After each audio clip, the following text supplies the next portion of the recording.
I woke up to a miracle today. Triggers fade as I find my way. No judgment to lead astray. In this peaceful state I'll stay. Welcome back, everyone, to A Course in Miracles in Practice. We're really looking forward to exploring another lesson with you today. Hello, great to be with you all wherever and whenever you're tuning in. Today, our focus is Lesson 238. On my decision, all salvation rests. Quite a statement. And just a quick reminder, we love hearing from you. Check out the poll question on Spotify or connect on social media. We're at the World Harmony Project, or shoot us an email at acim@theworldharmonyproject.org. Yes, please do. So we're continuing our exploration of Part 2 section, What is Salvation? And Lesson 238, well, it's definitely what you might call a heavy hitter. It really shifts things. It does. Ready to dive into the text itself? Just do it. Okay, I'll start with the first paragraph, reading this verbatim, of course. Lesson 238. On my decision, all salvation rests. Father, your trust in me has been so great, I must be worthy. You created me and know me as I am, and yet you placed your Son's salvation in my hands, and let it rest on my decision. I must be beloved of you indeed, and I must be steadfast in holiness as well, that you would give your Son to me in certainty that he is safe, who still is part of you, and yet is mine, because he is myself. And so again today, we pause to think how much our Father loves us and how dear his Son, created by his love, remains to him whose love is made complete in him. You know, when I first read that line, your trust in me has been so great, I must be worthy. Gosh, my immediate feeling was just this huge responsibility. Like suddenly it wasn't just about my journey. It felt much bigger, almost like being handed something incredibly precious, you know, something I absolutely couldn't drop. I can see that, like holding something sacred. Yes. And wondering, am I actually capable of this? It felt humbling, but also a bit overwhelming, holding something so cosmically important. That makes total sense. And I think for many, especially coming from, say, a traditional Christian background, that feeling gets complicated. If you've internalized the Christ dies for my sins idea, this new responsibility can feel fraught. It's not just take care of the sacred thing. Yeah. It might feel like his suffering happened because of me, my flaws. That old framework links personal action, sin, and the need for atonement. Right, the sacrifice model. So when the Course says, you placed your Son's salvation in my hands, It could feel like an impossible weight, which is exactly why the Course's completely different definition of salvation feels so liberating here. tell me more. We're just not in that world of sacrifice or punishment anymore. The Course completely shifts away from that. No angry God, no need to make up for anything through suffering. It's a different operating system entirely. It truly is. It lets you drop the guilt, the unworthiness, the original sin idea. Salvation isn't about avoiding punishment. It's about recognizing a truth that's always been there. Remembering, not earning. Yes. So let's talk about that shift, because moving through the lessons, you get to this point where you learn you're ready for your function. That's exciting. A real milestone. But then you have Jesus in our hands. And for some, I imagine that might feel less like liberation and more like extra pressure. Oh, absolutely. What if I'm not worthy enough? What if I fail him again? Old insecurities bubbling up. Yes, especially if your experience has been one of conditional love or constantly having to prove yourself.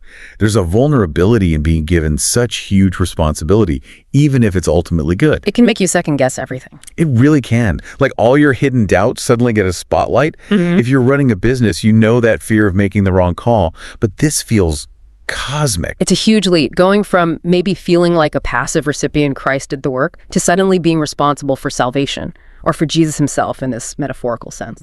Of course, others might find it incredibly empowering, a confirmation of their true spiritual power. Sure, a real connection. But even then, figuring out how to embody that function, that initial learning curve could still feel pretty daunting. Like holding a newborn for the first time, awe, joy, and a definite, whoa, can I do this moment. That's a great analogy, and it brings up something really important about how we read the Course. Which is? This whole literal versus metaphorical interpretation thing, it's been debated in spiritual texts forever. Right. The Course uses metaphor constantly, even if not parables in the traditional sense. Profoundly. And that adds a layer you need to grasp before you hit lessons like this. If you take your son's salvation in my hands, literally, well, you miss the point. The language is meant to shift our perception, challenge our ideas, not demand a specific worldly action. He's asking us to understand Son, Father, holiness, salvation in its own specific way. Yes, often in ways that go against conventional definitions. It needs a deeper symbolic engagement. It's reframing our internal reality. Which underlines why really studying the course's specific vocabulary is so crucial. Absolutely non-negotiable. With metaphorical texts, every word choice matters so much. The same phrase can land completely differently depending on the definitions you're using, traditional Christian, or the courses. Take holiness. Traditionally, maybe it evokes images of, strict rules, self-denial. Right, something you achieve through effort, maybe painful effort. But in the course, holiness is about recognizing your inherent sinlessness, your connection to God. It's who you are, not something you earn. That changes everything about how you hear steadfast in holiness. Completely. It shifts it from a command to perform to a statement of your true nature. How you receive that line about being given the Son in certainty that he is safe, who still is part of you and yet is mine because he is myself, totally depends on that understanding. It moves from a moral challenge to an ontological truth. You said it. Without that foundation in the course's specific language, you could easily misunderstand or bring in old baggage. Like trying to read code without knowing the language.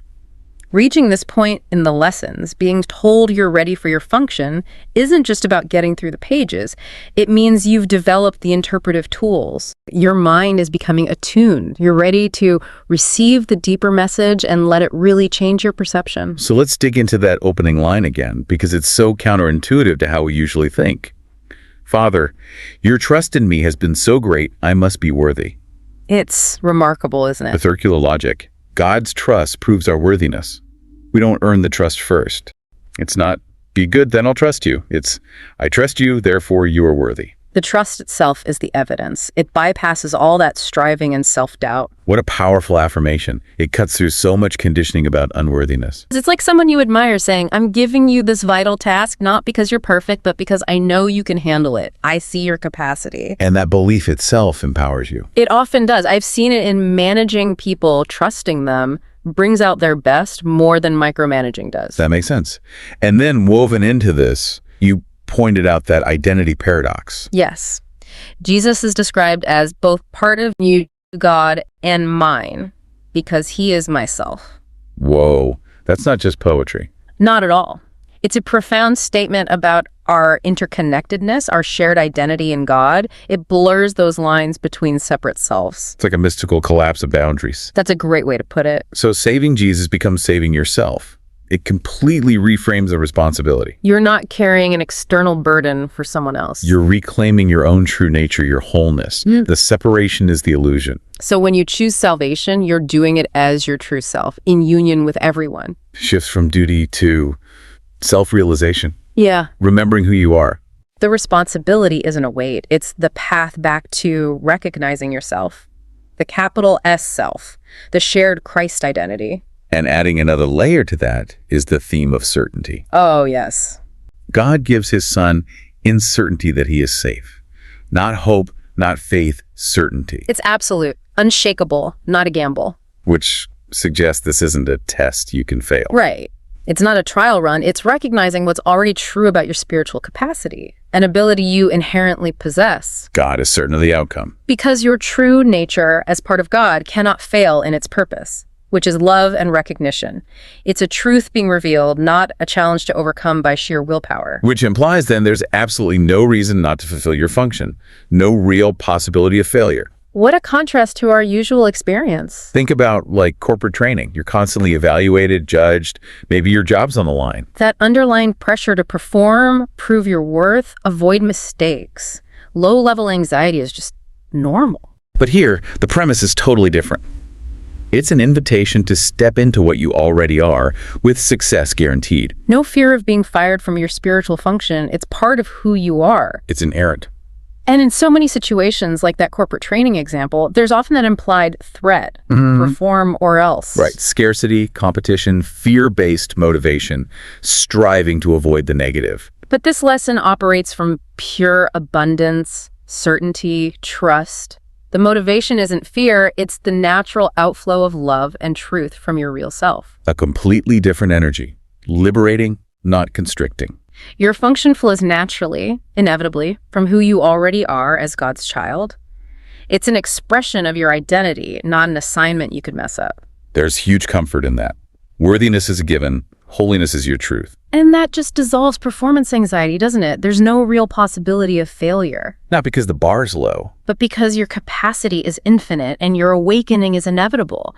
It transforms striving into simply being. Allowing your light to shine without trying so hard. Imagine that relief. No need to impress, validate, just living from inner knowing and peace. Every step isn't pass-fail, it's just unfolding. Wouldn't it be incredible if life felt that way all the time? Oh, imagine no scrambling to prove you're worthy of love, friendship, success. What a weight lifted. It's such a stark contrast, isn't it? So much of life feels like that corporate model. Prove yourself, earn it, don't fail. Constantly seeking external validation, feeling internal pressure, often driven by fear. But imagine approaching your day, your work, relationships, creative stuff, with that certainty the lesson talks about. Knowing your value is absolute, regardless of outcomes. How would you show up differently at work, knowing your worth is untouchable by project results? Or in relationships, not needing to prove you're lovable. Even just alone with your thoughts. What if this self-criticism just stopped? That picture, it's profound. Instead of that background hum of anxieties, am I good enough? Am I doing it right? Just this deep confidence. You're exactly where and who you need to be. Think of the energy freed up.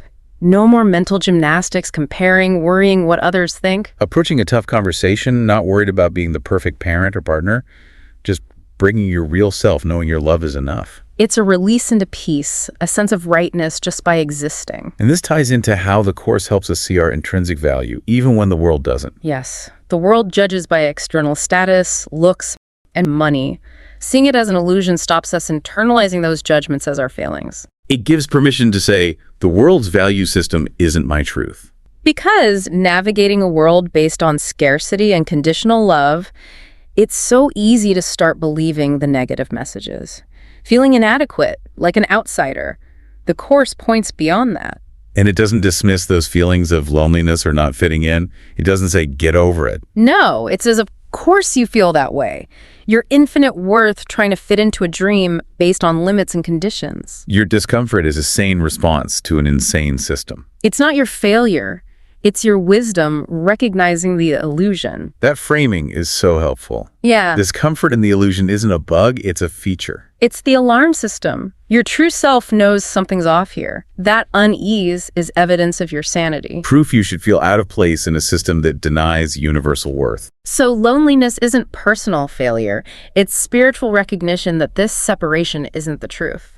It's the soul yearning for union, for the unconditional love that's our birthright. So those pangs of sadness aren't reasons for self-criticism. They're nudges back toward remembering that unity. I sometimes think, gosh, I wish I'd had these tools as a kid to understand those feelings differently. Me too. But the amazing thing is I have them now, and so do you listening. That's such an important point. I have them now.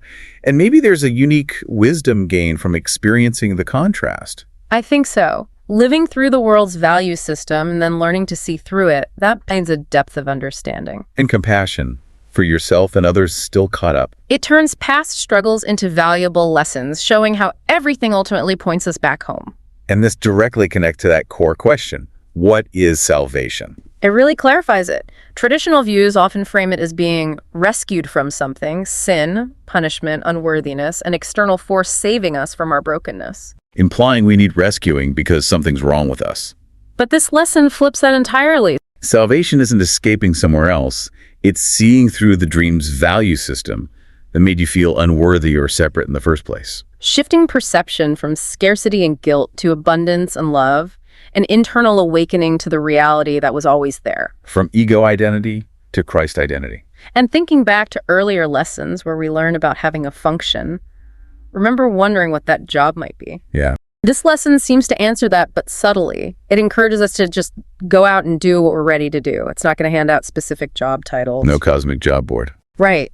It's more an invitation to let our true self express itself authentically through what we already do or what calls to us.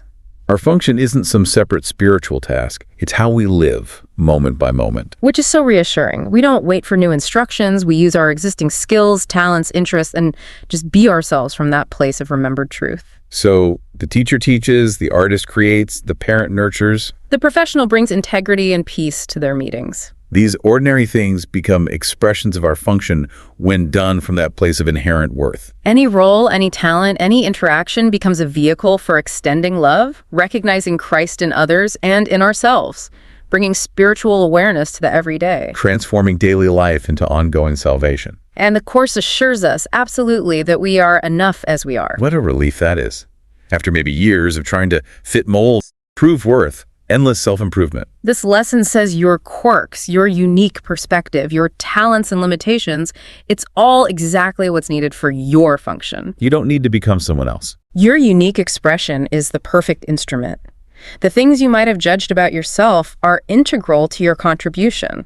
They're part of your authentic self. So the question transforms. It's not, am I qualified? No more anxiety about having what it takes. It becomes, how does my unique way of being become a vehicle for recognizing everyone's inherent worth?